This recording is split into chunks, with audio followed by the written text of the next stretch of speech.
Assalamu alaikum wa rahmatullah wa barakatuh. Bienvenue sur notre chaîne. Dans cette vidéo, nous plongeons au cœur de l'histoire fascinante du prophète Moussa, Moïse, une figure emblématique dans l'islam, et un guide spirituel dont les enseignements et les épreuves continuent d'inspirer des millions de croyants à travers le monde. Si vous êtes passionné par les récits prophétiques, la spiritualité islamique et l'histoire des grandes figures religieuses, vous êtes au bon endroit. Moussa, un homme d'une foi inébranlable et un leader déterminé, a joué un rôle crucial dans la libération du peuple d'Israël de l'oppression du Pharaon. Ce n'est pas simplement une histoire de lutte contre un tyran, mais une leçon sur la persévérance, la foi, la sagesse et la confiance en Allah face aux défis les plus grands. De la traversée miraculeuse de la mer Rouge à la révélation de la Torah sur le mont Sinaï, l'histoire de Moussa est remplie de miracles, de luttes spirituelles et de moments de communion divine. Dans cette vidéo, nous allons explorer les moments clés de la vie de Moussa, que ce soit sa mission divine de délivrer son peuple, son interaction avec le Pharaon ou encore les puissantes révélations qu'il a reçues directement de Dieu. Vous découvrirez comment cette histoire nous rappelle la puissance de la foi et l'importance de suivre la guidance divine dans toutes les épreuves de la vie. Si vous êtes inspiré par la résilience et la sagesse de Moussa, n'oubliez pas de laisser un like sur cette vidéo pour montrer votre soutien et faire grandir notre communauté. Et si vous n'êtes pas encore abonné à notre chaîne, c'est le moment idéal pour le faire. En vous abonnant, vous ne manquerez aucune de nos vidéos sur les grands prophètes, les enseignements spirituels et bien plus encore. N'oubliez pas d'activer la cloche de notification pour ne manquer aucune de nos prochaines publications. Partagez également cette vidéo avec vos amis et votre famille pour faire découvrir cette histoire incroyable et enrichissante à ceux qui vous entourent. Ensemble, explorons les enseignements de Moussa et voyons comment sa vie peut éclairer notre propre cheminement spirituel. Nous sommes impatients de vous voir interagir avec nous dans les commentaires et de partager vos réflexions. Que la paix et les bénédictions d'Allah soient sur vous, et merci de faire partie de notre communauté. Moussa, que la paix soit sur lui, vint au monde à une époque de grande oppression en Égypte. Pharaon, craintif de la montée en puissance des fils d'Israël, avait ordonné le massacre systématique des nouveau-nés mâles israélites, ne laissant en vie que les filles. C'est dans cette atmosphère de peur et de tyrannie que naquit Moussa, un enfant destiné à un destin hors du commun. Sa mère, inspirée par une révélation divine, reçut l'ordre de placer son fils dans un panier et de le laisser voguer sur le Nil, avec la certitude que Dieu veillerait sur lui, et nous révélâmes à la mère de Moïse, ceci, allaite-le. Et quand tu craindras pour lui, jette-le dans le flot. Et ne crains rien et ne t'afflige pas, nous te le rendrons et ferons de lui un messager. Sourate Al-Kahza, 7. Ce geste, bien que dicté par l'amour maternel et la foi, était un acte de confiance absolue en la promesse divine.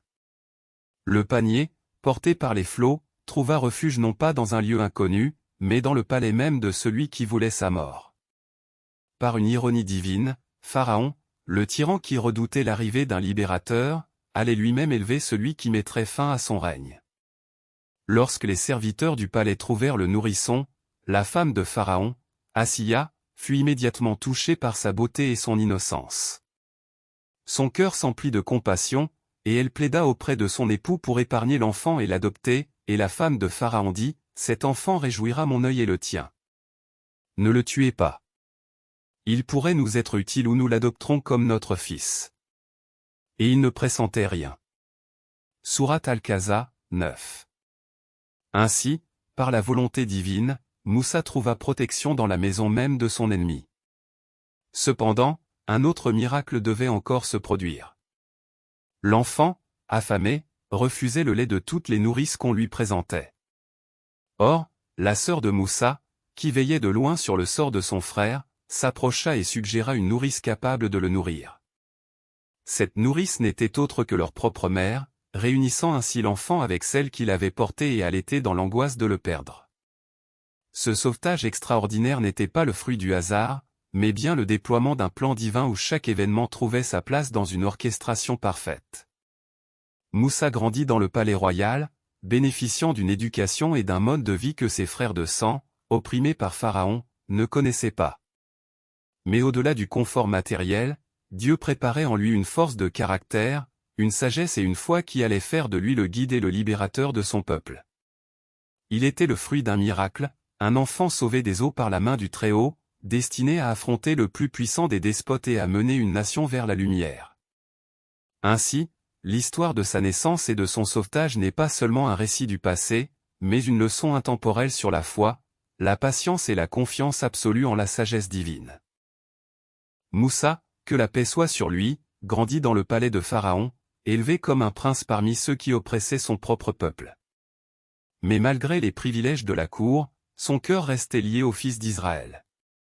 Un jour, en voyant l'injustice dont son peuple était victime, il intervint dans une altercation et tua accidentellement un Égyptien. Pris de remords et craignant la vengeance de Pharaon, il s'enfuit vers Madian, où il vécut plusieurs années, se mariant et menant une vie de berger loin du tumulte égyptien. Mais ce départ n'était pas une fuite, c'était une préparation divine pour une mission bien plus grande. C'est au cours de son exil, alors qu'il cheminait avec sa famille, que l'événement décisif de sa vie se produisit. Alors qu'il traversait le désert, Moussa aperçut un feu sur le flanc du mont Sinaï. Il s'en approcha, pensant y trouver un moyen d'illuminer son chemin ou une présence humaine capable de l'orienter. Mais ce qu'il trouva dépassait tout entendement humain, puis, lorsqu'il y arriva, il fut interpellé, ô Moïse. Je suis ton Seigneur. Enlève donc tes sandales, car tu es dans la vallée sacrée, tu vois. Et moi, je t'ai choisi. Écoute donc ce qui va être révélé. Certes, c'est moi Allah, point de divinité que moi. Adore-moi donc et accomplis la prière pour te souvenir de moi. Sourate Taha, 11 à 14. Ainsi, Allah s'adressa directement à Moussa, un honneur rare et immense. Il ne reçut pas la révélation par l'intermédiaire d'un ange, mais directement de son Seigneur, un fait unique qui le distingua parmi les prophètes. C'est là, face au buisson ardent, que sa mission lui fut confiée, libérer les enfants d'Israël de l'oppression de Pharaon et les ramener vers la foi véritable. Moussa, cependant, ressentit immédiatement le poids de cette charge. Il savait la puissance de Pharaon et la dureté de son cœur. Il exprima alors ses craintes et demanda du soutien, « Seigneur, ouvre-moi ma poitrine, et facilite ma mission. Délie le nœud de ma langue afin qu'il comprenne mon discours. Et assigne-moi un assistant de ma famille, Aaron, mon frère. » Sourate Taha, 25 à 30. Par sa miséricorde infinie, Allah exauça la demande de Moussa et renforça son cœur en lui accordant la compagnie de son frère Aaron, un homme éloquent et sage qui l'épaulerait dans sa mission. Mais Moussa ne devait pas seulement être un messager, Allah lui donna également des signes pour prouver son authenticité. Il transforma son bâton en serpent vivant et fit resplendir sa main d'une lumière éclatante lorsqu'il la plaçait sous son aisselle. Ces miracles étaient des preuves destinées à convaincre Pharaon et son peuple de la véracité de son message. Fort de la parole divine et de ses prodiges, Moussa prit alors le chemin du retour vers l'Égypte. Il ne revenait pas en fugitif, mais en messager du Tout-Puissant. Ce retour marquait le début d'un bras de fer entre la vérité et l'arrogance, entre la foi et la tyrannie. Il savait que la tâche serait ardue, mais il avait la certitude que son Seigneur était avec lui. Ainsi, ce moment de révélation ne fut pas seulement un appel à libérer un peuple asservi, mais une leçon universelle sur la mission des prophètes, guider les hommes vers la lumière, affronter l'injustice et faire triompher la vérité avec la force de la foi. Moussa, que la paix soit sur lui, fut envoyé par Allah comme un prophète et un messager pour libérer les enfants d'Israël de l'oppression de Pharaon. Mais face à un tyran puissant et arrogant, il ne suffisait pas de prêcher avec des paroles, Allah lui accorda des miracles extraordinaires pour prouver la véracité de son message. Ces miracles n'étaient pas de simples démonstrations spectaculaires, mais des signes divins destinés à frapper les esprits et à montrer que l'autorité suprême appartient à Allah seul. Parmi ces prodiges, son bâton transformé en serpent, la main lumineuse, les fléaux envoyés sur l'Égypte et l'ouverture de la mer Rouge furent les plus marquants. Le premier miracle majeur survint lorsque Moussa se présenta à Pharaon pour lui demander de libérer les enfants d'Israël. Conscient de l'arrogance du roi et de l'influence des sorciers dans sa cour, Allah donna à Moussa un signe puissant. Il lui ordonna de jeter son bâton, et à l'instant où il le fit, le bois inanimé se transforma en un serpent vivant et terrifiant, se mouvant avec rapidité, il jeta son bâton et voilà que c'était un serpent manifeste, Sourate Al-Araf, 107. Ce prodige aurait dû suffire à convaincre Pharaon, mais celui-ci, dans son orgueil, accusa Moussa d'être un magicien. Il convoqua alors ses meilleurs sorciers pour un duel. Le jour fixé, les sorciers jetèrent leurs cordes et bâtons qui, sous l'effet de la magie, semblèrent se mouvoir comme des serpents. Mais lorsqu'Allah ordonna à Moussa de jeter son bâton, celui-ci se transforma à nouveau en un serpent gigantesque qui avala instantanément les illusions des magiciens. Devant cette preuve éclatante de la vérité, les sorciers, qui connaissaient la différence entre la magie et un miracle divin, tombèrent immédiatement en prosternation. Nous croyons au Seigneur de Moïse et d'Aaron, Sourate Taha, 70. Mais Pharaon, aveuglé par son arrogance, refusa toujours d'accepter la vérité. Allah envoya alors sur l'Égypte une série de calamités, les eaux du Nil se transformèrent en sang, des grenouilles envahirent le pays, des poux et des sauterelles détruisirent les récoltes, et une peste frappa les habitants. Chaque fois qu'un fléau s'abattait, Pharaon suppliait Moussa d'invoquer son Seigneur pour le faire cesser, promettant de laisser partir les fils d'Israël. Mais chaque fois, il revenait sur sa parole, refusant de se soumettre. Le miracle le plus spectaculaire eut lieu lorsque Moussa conduisit enfin les enfants d'Israël hors d'Égypte. Poursuivis par l'armée de Pharaon, ils se retrouvèrent coincés devant la mer Rouge. L'heure semblait fatale, mais Moussa, en parfait messager, garda une foi inébranlable. Allah lui ordonna alors de frapper la mer avec son bâton, et un prodige inouï se produisit. Nous révélâmes à Moïse, frappe la mer de ton bâton. Elle se fendit alors, et chaque versant fut comme une énorme montagne. Sourate Ash-Shu'ara, 63. Un chemin s'est apparu au milieu des eaux, permettant aux croyants de traverser en toute sécurité. Mais lorsque Pharaon et son armée s'engagèrent à leur tour, les flots se refermèrent sur eux, les engloutissant entièrement. Ainsi, le tyran qui se croyait un dieu trouva une fin humiliante, et la justice divine triompha. Ces miracles ne furent pas de simples événements spectaculaires, ils étaient la manifestation du pouvoir absolu d'Allah et la preuve que sa parole l'emporte toujours sur l'arrogance des hommes. Ils enseignent que la foi et la confiance en Dieu sont plus fortes que toute puissance terrestre, et que, même dans les moments les plus désespérés, le secours divin est toujours proche pour ceux qui croient et persévèrent. Moussa, Moïse, occupe une place centrale dans l'histoire prophétique de l'islam, étant l'un des messagers les plus mentionnés dans le Coran. Son rôle dans la libération des enfants d'Israël de l'oppression pharaonique est un récit puissant de foi, de persévérance et de délivrance divine. À une époque où Pharaon, roi d'Égypte, imposait une tyrannie implacable sur les enfants d'Israël, Dieu envoya Moussa comme guide et libérateur. Le Coran décrit l'ampleur de cette oppression en affirmant « Pharaon s'était élevé dans le pays et avait réparti ses habitants en classes sociales, opprimant un groupe d'entre eux, il égorgeait leurs fils et laissait vivantes leurs femmes. Il était vraiment parmi les corrupteurs. » Sourate 28 verset 4. La situation des enfants d'Israël était donc marquée par la souffrance et l'humiliation, et leur appel à la délivrance fut entendu par le Seigneur, qui choisit Moussa comme instrument de leur salut. Ce récit illustre non seulement la justice divine, mais aussi l'importance de la foi et de la patience dans l'adversité. Moussa incarne l'exemple du guide courageux et dévoué, fidèle à la mission que Dieu lui a confiée. Son histoire demeure une leçon intemporelle sur la puissance de Dieu et sa capacité à délivrer les opprimés, rappelant aux croyants que l'injustice, même lorsqu'elle semble insurmontable, est toujours vouée à disparaître sous l'ordre divin.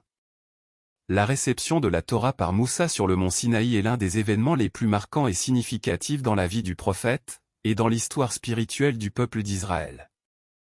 Dans le Coran, cet épisode est abordé comme un moment clé où Moussa reçoit directement la guidance divine pour son peuple.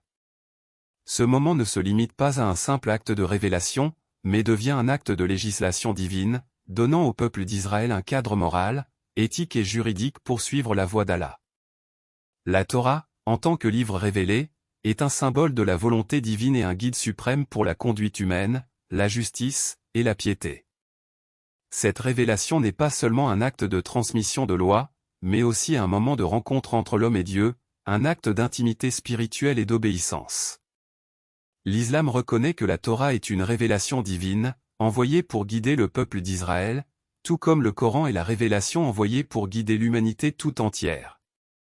Allah dit dans le Coran, et nous avons écrit pour lui sur les tablettes de toutes choses un enseignement et une explication détaillée.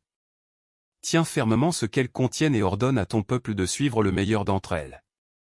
Sourate 7 verset 145. Ces versets montrent la nature des tablettes que Moussa reçut sur le mont Sinaï, et la responsabilité qui incombe à ceux qui les reçoivent de suivre fidèlement les commandements d'Allah. La révélation de la Torah à Moussa se déroule après une période d'isolement et de retraite spirituelle de 40 jours sur le mont Sinaï. C'est un moment où Moussa se retire de son peuple pour entrer dans un dialogue direct avec Allah. Cette période de retrait et de méditation sur la montagne symbolise une profonde purification spirituelle, et un renouvellement de la foi. C'est dans cet environnement de recueillement que Moussa, qui a été choisi par Allah pour guider son peuple, reçoit les lois divines qui seront un fondement pour la société qu'il doit bâtir. Cette période d'isolement est également un moment d'introspection pour Moussa, afin de se préparer à une mission encore plus grande, transmettre la parole d'Allah à son peuple, qui, à ce moment-là, se trouve dans une situation de doute et de désobéissance. Le Coran évoque également un autre aspect de cet événement, après que Moussa ait reçu la Torah, il a demandé à voir Allah. Mais Allah lui répondit qu'il n'était pas possible de le voir directement, car sa lumière était trop grande pour qu'un être humain puisse la supporter. Allah dit, Moussa demanda, ô mon Seigneur, montre-toi à moi, que je puisse te regarder. Allah répondit, tu ne pourras pas me voir. Cependant, regarde la montagne, si elle demeure ferme à sa place, alors tu me verras. Sourate 7 verset 143. Ce dialogue symbolise la grandeur et l'inaccessibilité directe de Dieu, tout en mettant en évidence l'humilité de Moussa face à la majesté divine. Ce moment de révélation sur le mont Sinaï a donc une portée spirituelle et théologique profonde, et montre la relation particulière entre Dieu et ses prophètes. Lorsque Moussa descendit de la montagne, il trouva son peuple en train de se livrer à l'idolâtrie, en adorant un veau d'or, ce qui est un moment de grande épreuve pour lui. La réception de la Torah, au-delà des lois écrites, devient aussi un acte de purification de la foi et de retour à l'obéissance envers Dieu. Cette épreuve illustre à quel point il est difficile pour les êtres humains de maintenir leur foi dans la pureté divine sans succomber aux tentations et aux influences externes. Cependant, la Torah reçue par Moussa reste le fondement de la loi divine, un guide pour une vie juste et en harmonie avec la volonté d'Allah. Ainsi, la révélation de la Torah à Moussa est un moment de transformation spirituelle et de législation divine, marquant le début d'une ère nouvelle pour le peuple d'Israël. Ce don sacré est à la fois une bénédiction et une responsabilité, un ensemble de lois et de principes destinés à diriger la société vers la justice, la piété, et la soumission totale à Allah. Les versets coraniques relatifs à cet événement nous rappellent la nécessité de suivre la guidance divine, et de ne jamais dévier du droit chemin que Dieu a tracé pour l'humanité.